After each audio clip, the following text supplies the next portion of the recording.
চাঁপাইনবাবগঞ্জের কিরঞ্জগঞ্জ সীমান্তে ভারত ও বাংলাদেশের নাগরিকদের মাঝে দফায় দফায় সংঘর্ষ হয়েছে। শনিবার বেলা ১২টার দিকে নো ম্যানসল্যান্ড এলাকায় গাছ কাটা নিয়ে উত্তেজনার এক পর্যায়ে সংঘর্ষ শুরু হয়। এ ঘটনায় রনি ও ফারুক নামের দুই বাংলাদেশি কিশোর আহত হয়েছেন। খবর পেয়ে দুই দেশের সীমান্তরক্ষী বাহিনী পরিস্থিতি নিয়ন্ত্রণের চেষ্টা করে। স্থানীয়রা জানায়, সকালে ভারতের কয়েকজন নাগরিক সীমান্তের শূন্যরেখায় বাংলাদেশ অংশে এসে আম গাছের ডালপালা কাটছিল। এ সময় বাংলাদেশিরা বাধা দিলে উভয় পক্ষের মধ্যে বাকবিতণ্ডা হয়।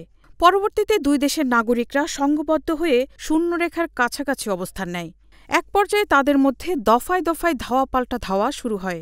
এ সময় ভারতীয় নাগরিকরা বাংলাদেশিদের লক্ষ্য করে হাতবোমা নিক্ষেপ করে। অন্যদিকে বাংলাদেশের সীমান্তবাসীরা লাঠিসোঁটা ও হাঁসুয়া নিয়ে সীমান্ত অবস্থান করছে। এর আগেও ভারতীয় জনগণ চৌকা সীমান্ত এলাকায় বাংলাদেশ ভূখণ্ডে প্রবেশ করে অন্তত ৩০টি আমগাছ ও শতাধিক বরই গাছ কেটে ফেলেছে বলে অভিযোগ করেছেন স্থানীয়রা।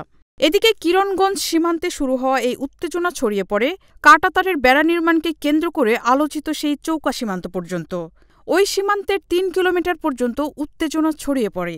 খবর পেয়ে সীমান্তে অতিরিক্ত বিজিবি, বিএসএফ, ৫৯ বিজিবি ব্যাটালিয়নের উপ-অধিনায়ক ইমরুল কায়েস ঘটনাস্থলে অবস্থান নিয়ে পরিস্থিতি নিয়ন্ত্রণের চেষ্টা করেন। এ ঘটনায় অতিরিক্ত ফোর্সও মোতায়েন করা হয়। অপরদিকে ভারতীয় সীমান্তে অতিরিক্ত বিএসএফের অবস্থান লক্ষ্য করা গেছে। চাঁপাইনবাবগঞ্জে ৫৯ বিজিবি ব্যাটালিয়নের অধিনায়ক লেফটেন্যান্ট কর্নেল গোলাম কিবরিয়া জানান, উত্তেজনার খবর পেয়ে ঘটনাস্থলে অতিরিক্ত বিজিবি সদস্য কাজ করছে। দুই পক্ষকে সীমান্ত থেকে সরিয়ে দিতে বিজিবি সদস্যরা কাজ করছেন। এর আগে গত ৫ জানুয়ারি থেকে ৮ জানুয়ারি পর্যন্ত টানা ৪ দিন একই ইউনিয়নের চৌকা সীমান্তে তীব্র উত্তেজনা বিরাজ করে।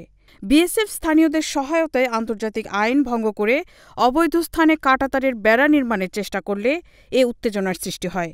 তবে বিজিবি ও স্থানীয় বাংলাদেশিদের বাধার মুখে বিএসএফ কাজ বন্ধ রাখতে বাধ্য হয়। Marufa Kamal, news desk, hello Bangla.